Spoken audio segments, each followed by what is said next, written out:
It wasn't the way I'd expected it to happen. You know, you build your life with someone, you share your mornings, your dinners, your quiet moments, and you imagine that it will just continue that way. But then, one evening, everything comes crashing down, and you realize you've been living in a lie all along. I remember the night she left. There was no argument, no loud outbursts, no dramatic scenes. Just a quiet shift, a change in the air. I think that's what shook me the most. The calmness of it all. The fact that she didn't have to shout, or cry, or make a scene to make her point clear. She didn't even tell me she was leaving. At least not directly. It was just a glance, a simple statement, a few words that cut deeper than anything she had ever said before. Words that, at the time, I didn't fully understand. It was late, around midnight, and I was sitting on the couch, flipping through random channels on the TV. She had gone to bed an hour ago, or so I thought. We hadn't spoken much after dinner. She seemed distracted, lost in thought, but I didn't think much of it. She often got like that after a long day, too tired to engage. So I left her alone. It was easier that way. The house was silent, the kind of silence that feels oppressive, like the walls are closing in on you. Then, out of nowhere, I heard the sound of the front door opening. It wasn't loud, just a subtle click of the lock, followed by the soft creak of hinges. My first thought was that she was just going out for a late-night walk or grabbing something from the car. But when I looked toward the door, I saw her silhouette standing there, her coat already on, her hand hovering over the doorknob. "Isla," I called out, my voice sounding unnaturally loud in the quiet house. She didn't respond right away. She just stood there, looking at the door as if she were contemplating something. I stood up, a sense of unease creeping into my stomach. Something about her posture, the way her shoulders were slumped, told me that this was different. "Where are you going?" I asked, trying to keep my voice steady, though I could feel the tension in the air. She turned her head slowly, her eyes meeting mine for the first time that night. They weren't filled with anger or even sadness. They were empty. Empty in a way I couldn't describe. The kind of emptiness that makes you realize that something has been gone for a long time, and you just never noticed it slipping away. "I'm leaving, Cyril," she said, her voice soft but firm, like she had rehearsed this moment 1,000 times in her mind. I couldn't speak. The words lodged in my throat, too heavy to be said, too real to ignore. "Isla, what do you mean? You can't just leave. Not like this." She didn't argue, didn't try to explain.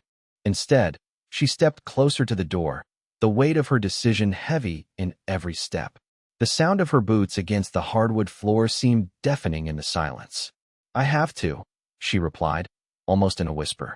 "I can't keep pretending. I've been pretending for so long, but I can't do it anymore." Her words struck me like a slap in the face, but what stung more was the quiet resignation in her voice. It wasn't a spur-of-the-moment decision. This wasn't something that had just happened. This was the result of a slow, silent unraveling of everything we had built. "Isla, please," I said, feeling the desperation in my voice now. "We can fix this. Whatever it is, we can fix it. We've been through worse." But she didn't look at me. She just stood there, her back turned, her hand still on the doorknob. It was almost like she had already mentally checked out, already gone long before I even realized it. "I don't think we can, Cyril," she said quietly. "I'm sorry, but I'm done." And then she left, just like that. No fanfare, no dramatic exit. She simply walked out the door and disappeared into the night. I stood there for a long time, rooted to the spot, staring at the empty doorway.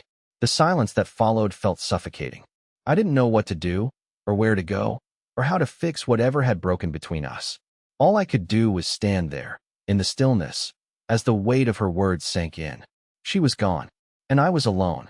I don't know how long I stood there, staring at the door she had just walked out of. Maybe 5 minutes, maybe an hour. Time felt warped, suspended in that moment where I couldn't believe what had just happened. The quietness in the house was suffocating. Every creak of the floorboards, every shift of air, felt like a reminder that she was gone. I could still hear the faint click of her shoes on the pavement outside, but that sound was fading, like it was all slipping through my fingers. It wasn't just the fact that she left that shook me. It was the fact that I had no warning, no signs, no red flags. She had always been open with me about everything, or so I thought. She would tell me if something was wrong, right? That was how it worked. But now, I realized I was the last to know. I tried calling her phone. Twice. Then 3 times. Each ring felt like a countdown. But each time, it went to voicemail. I left a message, but it felt hollow, as if the words were pointless. What could I possibly say in a voicemail to fix something that had already been broken beyond repair? My thoughts kept racing, like a movie playing in fast forward, flickering between memories of happy moments, of everything I thought we had. I remembered our first date, how I couldn't stop smiling, how easy everything felt. Then our wedding day, when she looked at me like I was the only person in the world. But now, all of that seemed so distant, so far removed from the cold reality I was standing in. I sat down on the couch, trying to steady my breath, trying to make sense of the chaos that was rapidly taking over my mind. I needed answers, but she wasn't here to give them to me. I grabbed my phone again, this time scrolling through our messages, searching for anything I might have missed. A conversation, a hint, something that would explain what had just happened. There was nothing. Just the usual texts about our day, planning meals, talking about the kids, nothing out of the ordinary. Then, I found one message, buried in a string of old conversations. It was from a few days ago, and it was different. She had texted me, "I don't know if I can keep doing this." I stared at those words for a long time.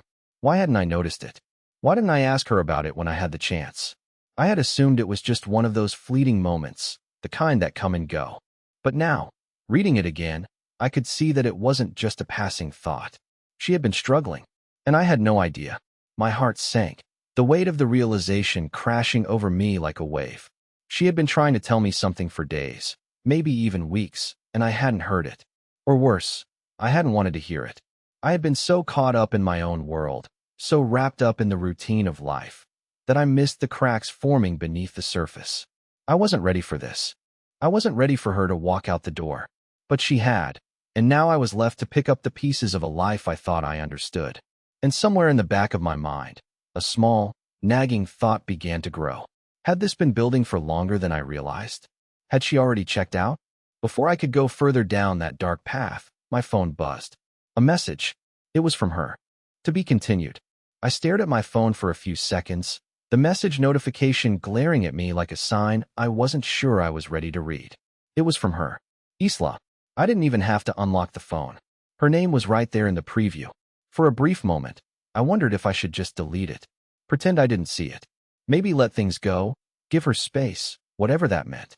But then again, I couldn't bring myself to ignore it. I opened the message. "Cyril, I don't know how to say this, but I can't be the person you want me to be anymore. I've tried, I really have. But I feel like I'm suffocating. I don't know who I am anymore. This isn't about you, it's about me. I need to figure things out, alone." I stared at the screen, my mind struggling to grasp the gravity of her words. I don't know who I am anymore. How had she gotten here? How had we gotten here? I had been so sure we were fine, that everything was just a little bumpy, but nothing that couldn't be fixed. We were supposed to be partners, right? I let the message sit on my screen for a while before I reread it. Each word felt like a nail being driven into my chest. I couldn't understand what had changed, what had happened. All I could feel was this deep, aching confusion. Why hadn't she said something before? Why hadn't she told me she felt this way? I tried to respond, to type something that could make it all better, but the words wouldn't come. What could I say? "Please stay. I can fix this." But I wasn't even sure I knew what was broken. So instead, I sat there, phone in hand, staring at the blank text screen, knowing that the truth was that it didn't matter what I said now. I was losing her. A part of me wanted to get in the car, drive to wherever she was, and demand an answer. A part of me wanted to scream, to beg her to come back, to tell me how to fix whatever had gone wrong. But I didn't. Instead, I put my phone down on the table and let the silence settle around me. Isla had left, and I knew, deep down, that there was no turning back. The calmness of her departure made it feel more like a death than a breakup. There were no angry words, no shouting matches, just an eerie quiet that hung between us like the unresolved tension of something that had been broken long before the final exit. And as the night dragged on, I couldn't help but wonder if there had been someone else. I tried to push the thought out of my head, telling myself it wasn't possible. But what if it was? What if this wasn't just about her needing space, but about something else, someone else? My phone buzzed again, pulling me from my thoughts. It was another message. This time, it was from an unknown number. My pulse quickened. I opened it, my heart pounding. Cyril, I think it's time you knew the truth. I froze. My mind raced. What was this? What truth? My fingers shook as I typed a response, unsure if I was even ready to know what it was. Who is this? I texted back. The response came quickly. It's James. I blinked. James. I didn't know anyone by that name. My stomach dropped as my mind tried to piece together who this could possibly be. My heart was pounding, and suddenly, all the air in the room seemed to leave. You need to meet me, the text continued. There's a lot you don't know, and you need to hear it from me. The message from James hit me like a punch to the gut. James. I had no idea who this was. But somehow, everything about that message felt like the beginning of something I wasn't prepared for. There was no way this could be good. My mind raced, thoughts colliding in a storm of confusion and fear. What truth? What did he mean by a lot you don't know? I quickly typed back, my fingers trembling. What do you mean? What truth? The seconds felt like hours before my phone buzzed again. I can't explain it over text, but I'm telling you, you need to meet me. You're being kept in the dark. I'm sorry. I stared at the words, my mind scrambling to make sense of what was happening. Who was this guy? And why was he suddenly involved in my life? Isla had never mentioned to James. Was he someone from her past? Someone she had been hiding from me? I felt a cold sweat on the back of my neck. 1,000 questions bubbled to the surface, each one more unsettling than the last. My hands were shaking now, my mind fixated on the possibility that something far more sinister was unfolding. Was this some kind of sick joke? Or was James real? And if he was, why hadn't Isla ever mentioned him? I paced the living room, trying to figure out what to do next. Every part of me told me to ignore this, to forget the text and move on. But the thought of not knowing, of being kept in the dark, gnawed at me. I couldn't let it go. Finally, I replied. Where? When? The message came through almost immediately. Meet me at the old park by the lake. I'll be there at 3 a.m. Don't bring anyone. Just come alone. I felt a chill run down my spine. 3 a.m.? It was already past midnight. I had barely processed what was happening, and now I was being asked to meet a stranger in the dead of night. Something about it felt off, like I was being pulled into a web I didn't know how to escape from. But I had no choice. Something told me that whatever this was, it was the key to understanding everything. The text messages, Isla's sudden departure, the empty house, it all pointed to the fact that I was missing something huge. And I needed answers, no matter how terrifying they might be. I grabbed my jacket, heart racing as I prepared to leave. The night was thick with silence, broken only by the occasional hum of the refrigerator or the creak of the house settling. I tried to steady my breathing, tried to push down the growing sense of dread, but it was impossible. Every step felt heavier than the last. When I got outside, the cold air hit me like a slap to the face. The streets were empty, eerily quiet, as if the world itself was holding its breath. I started the car and drove in a daze, not fully aware of what I was doing, just needing to get to the park. It wasn't far, just a few miles away, but it felt like a lifetime as I drove through the dark streets. By the time I reached the park, it was nearly 3 a.m. I parked the car, leaving the engine running as I sat for a moment, staring at the dimly lit path that led to the lake. There was no sign of James, no one waiting by the water. My heart thudded in my chest as I stepped out of the car, every instinct screaming at me to turn around and leave. But I couldn't. I needed to know what this was about. I walked toward the water, the sound of my footsteps echoing in the night. The park was deserted, the only sounds the rustling of the trees and the distant croak of a frog. The lake was still, the moonlight reflecting off its surface like glass. And then I saw him. A man, standing by the edge of the lake, his back turned toward me. He was tall, dressed in dark clothes, almost blending into the shadows. For a moment, I wondered if I was making a mistake, if I was about to walk into something I couldn't escape from. But I had come this far. James, I called out, my voice shaky but determined. He didn't move at first, but then, slowly, he turned around. His face was obscured by the shadows, but his eyes, I could see his eyes. There was something familiar about them, something that made my stomach drop. He took a step forward, and for the first time, I realized how wrong this entire situation felt. My heart raced as he stepped into the moonlight. The truth was about to be revealed, and everything in me screamed that I wasn't ready for it. Isla sent me, he said, his voice calm, almost too calm. I froze, unable to comprehend what he had just said. I stood there, my breath caught in my throat, staring at this stranger who seemed to know everything. His words hung in the air, heavy with meaning, and I couldn't seem to process them. Isla sent you. I repeated, my voice barely a whisper. It didn't make sense. If Isla had wanted me to meet someone, why hadn't she just told me herself?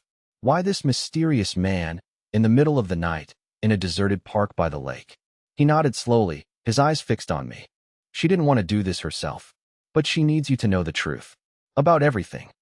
I felt a cold shiver run down my spine. The truth? What truth was there?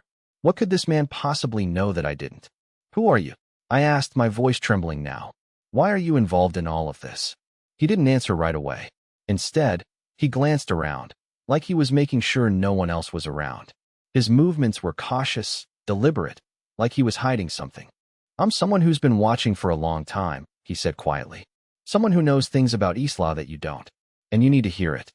I wanted to back away, to run, to ignore him and everything he was saying. But my feet felt glued to the ground. My curiosity, my need for answers, kept me rooted to the spot. Isla, what's going on?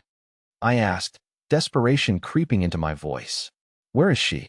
Why did she leave me without a word? And what do you know about her that I don't? He took a deep breath, his eyes darkening. It's not about what you know.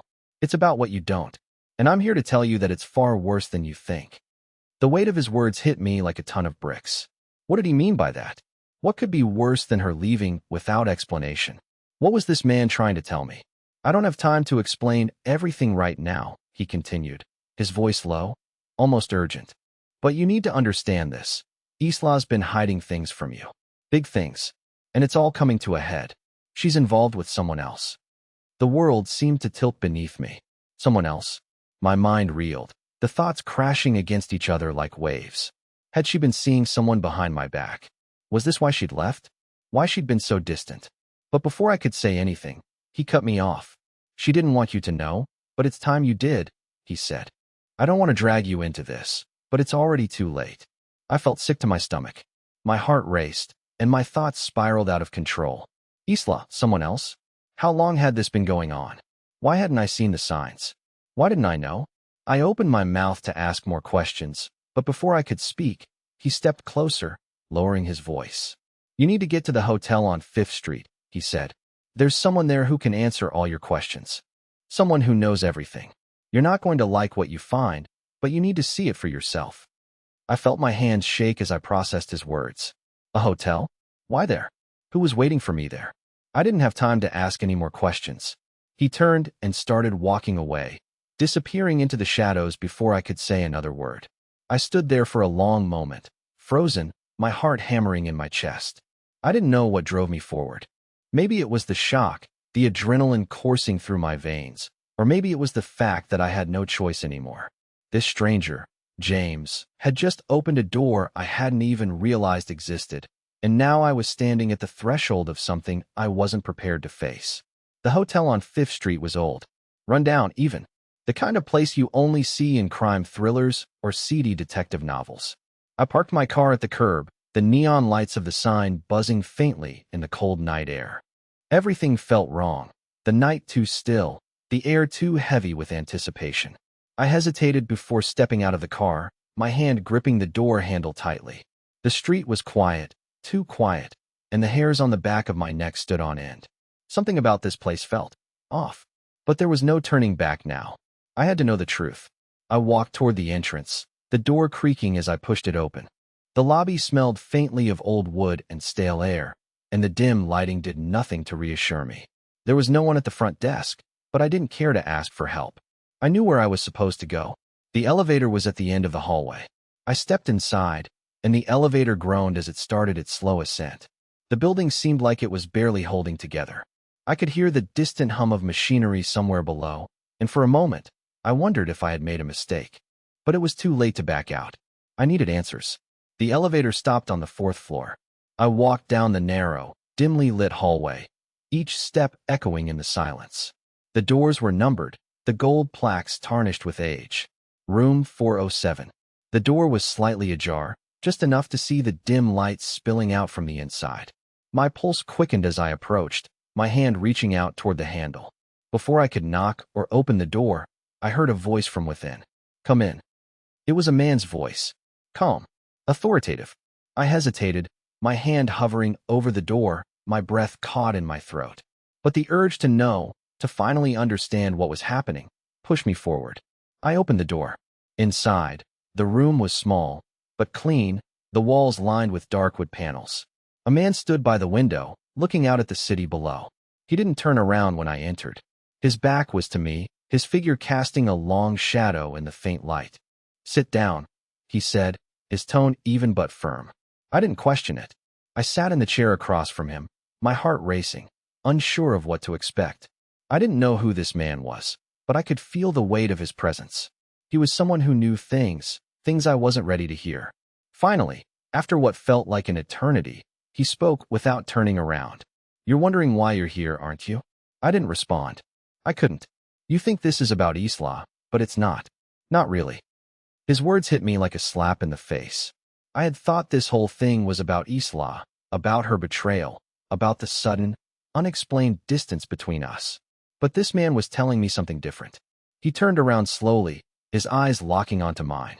And in that moment, I saw it. The truth. He stood there, watching me closely, as if he were studying my every reaction. His eyes weren't filled with judgment, but there was a sense of knowing in them, like he had already seen the story play out long before I even stepped foot into this room. "You think you're here because of Isla," he said again, his voice cutting through the thick tension in the room. "But you're not. This is about something much bigger than her." I felt a cold knot tighten in my stomach. Every fiber of my being screamed at me to stand up, to leave, to turn back and walk out that door. But my legs were frozen, my mind too entangled in the web of confusion and fear that this man had spun around me. I couldn't move. I had to hear what he was going to say next. "You think your wife left you because of another man," he continued, his voice oddly calm. "But that's not it. Not exactly." I wanted to say something, to demand answers, but the words got stuck in my throat. Instead, I just sat there, waiting, barely breathing, as he continued. "There's a lot more going on here than you realize. Things that go beyond betrayal. You think she's been hiding something from you, and in a way, she has. But what if I told you she was trying to protect you from the truth?" The room seemed to close in on me, my pulse quickening as I tried to digest what he was saying. Protect me? From the truth? I couldn't fathom what that meant. "What are you talking about?" I finally managed to ask, my voice barely a whisper. What could be worse than the fact that she left me? What could be worse than her lying to my face? The man's expression didn't change. He walked slowly toward the desk and picked up a small file. He didn't open it, but he held it in his hand, like a symbol of something far greater than the documents inside. Then, with a sigh, he placed the file on the table in front of me, sliding it across the wood. "Everything you think you know," he said, "is a lie. And if you really want to understand why Isla left, you're going to need to look inside." I stared at the file, my heart pounding in my chest. I had no idea what I was about to uncover, but I knew one thing for sure. There was no going back now. I reached out slowly, my fingers trembling as I touched the edge of the file. The weight of it in my hands was heavier than I could have imagined. It was as if this small, innocuous folder contained the answers to all the questions I had been asking. The truth I had been desperately searching for. I hesitated. Every part of me told me to open it, to see what was inside, but another part of me, something deeper, more primal, warned me to walk away. I had already lost so much. What if this was just the beginning of losing everything? But curiosity, that dangerous impulse, pushed me forward. I opened the file. Inside was a single sheet of paper, but it was enough to make everything shift. The words on that paper weren't just a list or a set of instructions. They were a declaration, a truth that shattered everything I had ever believed about Isla and about myself. It was a series of names, dates, and locations, all neatly typed in black ink. But one name, in particular, stood out. Isla. Beneath her name, there was a note that read, Project Echo. I felt my throat tighten as I read the words again, trying to understand what they meant. What the hell was Project Echo? Why was my wife involved in something like this? I looked up at the man, the weight of the paper still in my hands. "What does this mean?" I asked, my voice barely audible. He stepped closer, his face cold, yet unreadable. It means everything you thought you knew is a lie. And if you want to find out who Isla really is, you're going to have to dig deeper than you ever imagined. I stood there, the world spinning around me, feeling like the very ground beneath my feet was crumbling. This wasn't just about a woman leaving her husband. It was about something far darker, something far more complicated than I could ever have prepared myself for. And for the first time in what felt like forever, I was truly scared. I stared at the paper in my hands, my mind reeling from the revelation. Project Echo. What was that? Why had Isla been involved in something that felt like it belonged in a spy novel? My thoughts spun out of control, but amid the chaos, one thing stood clear. I couldn't do this alone. I had to find her. I had to understand. The man in front of me saw the turmoil on my face, and for the first time, his expression softened. I know this is a lot, he said quietly, but you have to understand, Isla didn't want you to know. She was trying to protect you from a world she's been a part of, one you never saw. But the truth is, she's in danger, and you need to help her. Those words struck a chord deep within me. Danger? My mind flashed back to everything she had said, the coldness, the distance, the sudden withdrawal. It all made sense now. She wasn't just leaving me. She was trying to protect me from something far bigger than I could have ever imagined. I felt a surge of determination. I had spent too long feeling sorry for myself, too long wondering why she left without ever considering that maybe she was the one who was trying to save me. The man nodded toward the door. She's not far. You can still reach her, but you need to act fast. If you wait too long, it'll be too late. Without another word, I bolted from the room, the file still clutched tightly in my hands. I didn't know where I was going, but I knew one thing for sure. I was going to find Isla. And whatever this Project Echo was, I would uncover it. For her. For us. I drove through the night, my heart pounding with each passing minute, each mile taking me closer to the truth. The city seemed to stretch on forever, the streets illuminated by the harsh light of street lamps, casting shadows that danced in the corners of my vision. I didn't know where I was heading, but I had to keep going. And then I saw her. Isla was standing by the lake, the same lake we had visited so many times. Her back was to me, her hair blowing gently in the wind, her body tense, like she was waiting for something or someone. I slowed the car to a stop, my breath catching in my throat. I didn't hesitate. I opened the door and walked toward her, every step feeling like it was pulling me closer to the woman I had loved for so long. When she turned and saw me, her face was a mix of surprise and something else, something I couldn't quite place. But there was a softness in her eyes, the kind of look that spoke of regret and longing. I knew you'd come, she said softly, her voice shaky but calm. I didn't say anything at first. I didn't need to. I just walked up to her and took her hand, my fingers brushing against hers like it was the most natural thing in the world. I'm sorry, she whispered, tears brimming in her eyes. I didn't want to drag you into this. I didn't want to hurt you. But I couldn't risk losing you to something I couldn't control. I pulled her into my arms, holding her close. For the first time in what felt like an eternity, I could breathe again.